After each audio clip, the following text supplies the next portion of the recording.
Welcome back. Well, as promised, let's focus on Navneet Education. The stock now has hit a fresh 52-week high after the board approved a restructuring of their EdTech business. We have with us Mr. Gala, who is the managing director of the company, who joins us to discuss this particular restructuring exercise in detail and also give us a broader picture in terms of the outlook on business. Hi, Mr. Gala. Good morning. Thanks so much for joining in.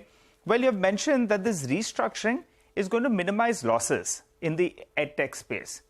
So could you tell us by how much will these losses come down by? And also, what do you see in terms of growth in this particular vertical? This year, say by 2024, what does it look like? 2025, how much does it scale up to? Yeah, fundamentally, the book business, be it book business or physical book business, and the technology or digital business will go hand in hand always. And therefore, as far as the sales team is concerned, the content team is concerned, we now felt that if we have all the teams in one single entity would definitely help. That way, the numbers will definitely reduce. So just to give you the number-wise, we believe that the losses that we incurred in FY23 will get reduced by around 15 to 20 crores in the current FY. And since already 6 months have passed, we have already spent some money independently in the subsidiary. But going forward, FY25 onwards, we believe the overall losses would be around in the range of 30-35. By the time thereafter, we will go on increasing our revenue. So revenue, which was meager around 14 crore last year, is likely to be around 25 crore this year. And going forward, independent business, not only it will give more and more revenue, but simultaneously it will help book business. So I think it will complement each businesses. So book business will get benefit of the digital and digital will get benefit of the book business. Right. So just two numbers before we go forward with the business plan. Mr. Gala, you said that 25 crores is what you'll do this year in your EdTech business. By FY25, your losses will be close to around 30-35 odd crores. Could you give us a sense of what your revenue picture will be in FY25? And at what level do you break even? What revenue level do you break even? Nigel, in fact, it would be really difficult for us to estimate independent digital business revenue. As I said, the book business, which also will have to have lot many digital feature.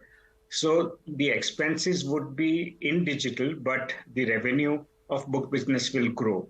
So that way, we'll have to see this as a content business. So initially, the content business and a console entity, whenever the approval comes from NCLT, in the console business, the book business was generating around 34 to 35% EBITDA, which might fall down to around 30-31% initial phase, and then in 3-4 years, it should come back to the normal number. But overall, the book business will require digital component, and therefore, it will be a combined business that we'll have to always see. Right. Mr. Gala, our colleague Vivek did put out this story that you are looking at some fund infusion coming in your K12 techno services business. Could you give us a sense on what's the development out there? And if yes, what's the valuation at which you're looking at money coming in? Yeah, unfortunately, I'll not be able to give any comment on this right now. There would be some talks, or there are some talks in it, but I am not, I do not have full information on that right now. Mr. Gala, but you have 22% stake, right? That's right.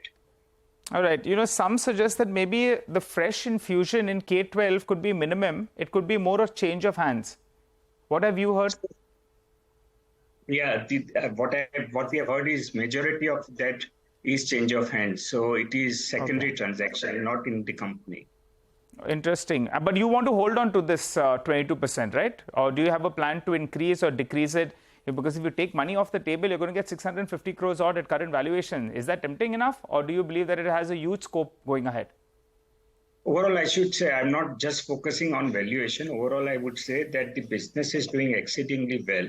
The new schools that have opened also have got good number of enrollments. And going forward, they have good plans to increase more number of schools and accordingly more number of students. So overall business is doing exceedingly well. So if we remain funded or remain invested, I'm sure company will benefit the most. So you will continue to stay invested in this and you're not looking to cash out anytime soon, right? No. Will you increase your stake in this from 22% if it's going to look so good? No. That'll be interesting. No. Okay. The current marketing spends, etc., you've changed some managements to. What would be the investment that you will make in your edtech business in terms of manpower hiring, in terms of marketing spends to grow your revenue to the kind that you are estimating going forward? So as far as I do not think we'll need more manpower than what we have today. Post merger, there will be some consolidation, and as I said, we will use the same manpower in particularly sales and content to make books as well as the digital component, and therefore overall cost should come down. And as far as marketing is concerned, we were hardly spending anything on marketing till date. At a company level, yes, we do spend around 20 odd crore, but now going forward, for all the businesses, be it book business or the stationery business, will definitely increase the marketing initiatives. Okay, all right. Final question before we let you go then, Mr. Gala. What kind of a growth are you looking at for the entity, or you could split it up for us as well in your business verticals, and broad margin outlook from here on? Yeah, so FY24, though I had mentioned earlier that we will grow by around 20% in publishing, but as we go ahead in the current year, we believe that will come down by around 4-5%. So it will grow by around 15 odd percent. And as far as the stationery business is concerned, that also will grow between 14-15%. So overall revenue will be between 15 to 16%, right? That's right. That's right. And margins?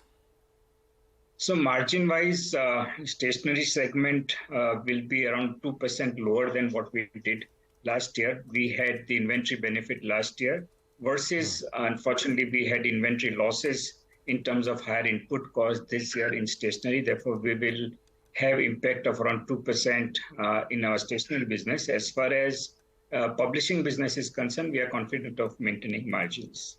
So blended margins of 20 to 22%, right? Yeah. All right. Thanks a lot, Mr. Gala, for joining in, giving us all those details. Wish you good luck for the remainder of this year, but more importantly, the larger future ahead when it comes to a blending of edtech and a real book reading as well. Both Nigel and I, of course, have been students of the Navneet books in our school life. Let's hope that that continues with a lot of other students in the digital format. Navneet has always been part of my life. Navneet, well, Nigel, Nigel's wife is Navneet, so obviously nothing to do with the books, I presume. But let's move on and talk about the markets after this short break. We'll discuss a lot more, and Navneet won't be the only thing that we will be talking about.